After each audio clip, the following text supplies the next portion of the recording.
7 নম্বর, আল্লাহ রাসূল সাল্লাল্লাহু আলাইহি ওয়াসাল্লাম বলেন যে দ্বীনের ব্যাপারে মানুষ উদাসীন হয়ে যাবে।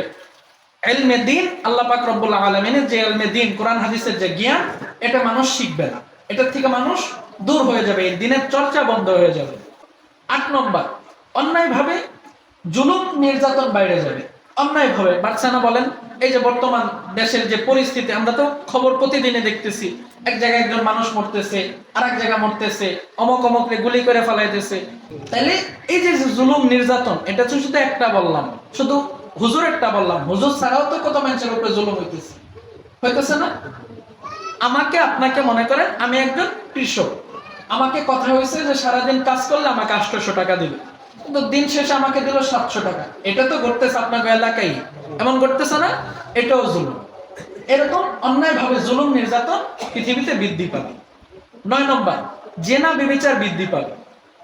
জেনা ব্যভিচার বলতে আমরা অনেক সময় বুঝি যে বিয়ের পরে পরকীয়া করাকেই শুধু জেনা বলে, না, জেনা বিয়ের আগেও হয়। প্রেম করা, এটাও জেনা। একজন পুরুষ আর একজন নারীর দিকে তাকানো, এটাও জেনা।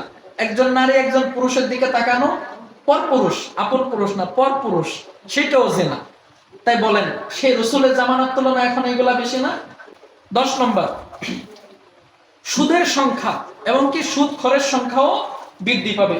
রাসূল সাল্লাল্লাহু আলাইহি ওয়াসাল্লাম বলেন, আমার উম্মতের মধ্যে এমন একটা সময় আসবে যখন মানুষ সম্পদ কামাই করার ব্যাপারে হালাল হারাম চিন্তা করবে না। কামাই করার দরকার, শুধু কামাই করবে, কোত্থেকে করতেছে, এটা কি হালাল না হারাম, এটা চিন্তা করবে না।